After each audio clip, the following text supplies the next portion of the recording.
নমস্কার বন্ধুরা, সবাই কেমন আছো? আশা করি সবাই ভালো আছো। আর আজকে একটা নতুন রেসিপি নিয়ে এসেছি, সেটা হচ্ছে শিউলি ফুলের বড়া রেসিপি। তো অনেকে তোমরা খেয়েছো, অনেকে খাওনি এখন অবধি। তো সেই ওটাই বানাবো আমি আজকে। তো চলো, তোমরা আমার না কথাতে না তোটা চলে আসে কেন জানি না, তোমরা একটু মানিয়ে নিও, বুঝলে? জানো না, এখন তো বৃষ্টি পড়ছে প্রচুর, মানে এত শিউলি পাতার মানে পাতাগুলো এত নতুন নতুন এখন পাতা পড়েছে গাছে, তো পুরো একদম চকচক করছে। তাই দেখে আজকে মনে হলো, তো চলো আজকে একটু সন্ধ্যেবেলা শিউলি ফুলের বড়াই বানাই। তো চলো তোমরা দেখতে থাকো একটু কেমনভাবে আমি কী বানাই। আমি বানাই, আমরা খাই, তোমরা দেখো আর কি করবে। আর দেখো,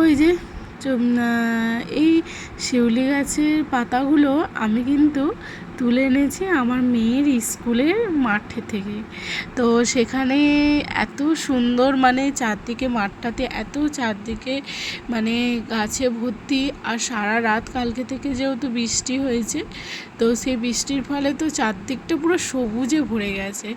আর এই বর্ষাকালটায় হচ্ছে সারাদিন বৃষ্টি হয়, আমরা একটু হয়তো ভালো লাগে না যে সারাদিন বৃষ্টি হচ্ছে, ভালো লাগে না, কিন্তু একটা জিনিস কিন্তু ভালো লাগে যে চারদিকটা সবুজ হয়ে থাকে। হ্যাঁ, এরকম। আর কোনো গাছ গাছ যদি তুমি বসাও এই টাইমে গাছটা ধরে যায়, হয়ে যায়, তো এটাই খুব ভালো। তো আর দেখো, গল্প করতে করতে দুটো কারি পাতা তুলে নিয়েছিলাম। তো দেখো, এবার এই যে শিউলি পাতাগুলো নিয়ে নিয়েছি, কারি পাতা আর কাঁচা লঙ্কা। আর এখানে যেহেতু নিরামিষ আমি বড়াগুলো বানাবো, তার জন্য দেখো চাল আর মুগের ডাল ভিজিয়ে রেখে দিয়েছিলাম কিছুক্ষণ, 1 ঘন্টা ভিজিয়ে রাখলেই হবে। আর দেখো, এই যে জলটা ফেলে দিয়েছি, চাল আর ডালের জলটা ফেলে দিয়ে, আর ছোট্ট ছোট্ট করে শিউলি পাতাগুলো কুচিয়ে নিয়েছি, নিয়ে তার সাথে কারি পাতাগুলো নিয়ে নিয়েছি, নিয়ে এবার মিক্সিতে নিয়ে ভালো করে আমরা একটা পেস্ট করে নেব। আর তোমরা চাইলে যারা শিলেতে বাটবে, তো শিলেতেও বেটে নিতে পারো। তো আর দেখো, এবার একটা জায়গাতে আমি এটা পেস্ট করে নিয়ে ভালো করে পেস্ট করে নিয়েছি, নিয়ে আর সামান্য একটু বেসন দিয়ে দিয়েছি সামান্য, আর দিয়ে দিলাম কালো জিরে আর নুন, আর একটু দিয়ে দেবো হলুদ। ব্যাস, আর কিছুই লাগছে না আমাদের। তো এটা ভালোভাবে এবার মাখিয়ে নিতে হবে।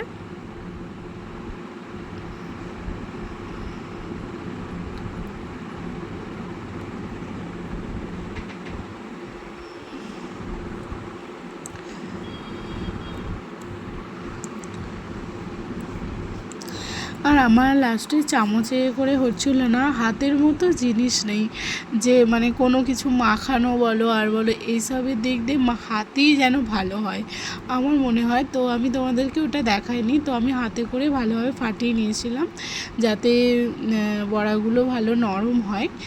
তো দেখো, এবার এটা কড়াই নিয়ে নিয়েছি, নিয়ে কড়াইটা ভালো করে আগে গরম করে নিয়েছি, কারণ কড়াইটা ভালোভাবে গরম হয়ে গেলে তলায় আর বড়াটা দিলে আটকে ধরবে না।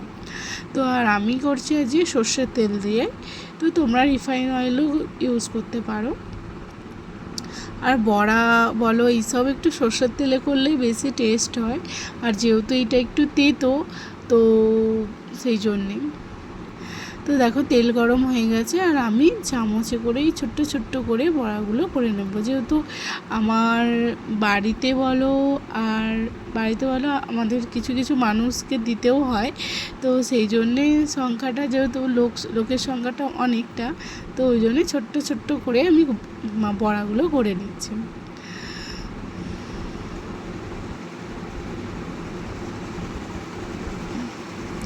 দিতে হয় বলতে কি, আমাদের দোকান আছে, তো দোকানে যেহেতু মানে শিক্ষার পাপাকে খাবার দিয়ে আসতে হয়, তো তখন তো শিক্ষার পাপার মতন কোনো ভালো কিছু জিনিস বলো দিলে তো হবে না, কেউ যদি ওর বন্ধুবান্ধব থাকে বা কিছু, তাকে তো মানে দেয়, তো সেই জন্যে একটু বেশি করেই বানাই।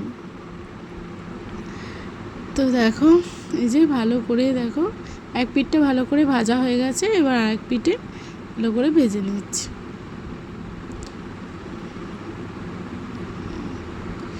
আর এটা অবশ্যই কিন্তু তোমরা ভাত দিয়েই খাওয়ার চেষ্টা করবে। আর কোনো কিছু হয়তো শরীর খারাপ হয়েছে, জ্বর হলে এই বড়াটা কিন্তু অবশ্যই মানে কারো যদি জ্বর হয় অবশ্যই বানিয়ে তাকে দিয়েও মানে মুখটা পুরো ছেড়ে যাবে, এত সুন্দর মানে লাগবে। আর এটা যদি আমিষে বানাও তো আমিষেও তোমরা পেঁয়াজ দিতে পারো, পেঁয়াজ দিলে একটু মনে আশা করি ভালো লাগবে। তো আমি আজকে নিরামিষ, যেহেতু আমাদের যে বৃহস্পতিবার বানিয়েছি তো সেই জন্যই নিরামিষ বানালাম। তো দেখো এই যে লাল লাল করে দুপিঠটা ভালো করে ভাজা হয়ে গেছে, এবার নামিয়ে নেব।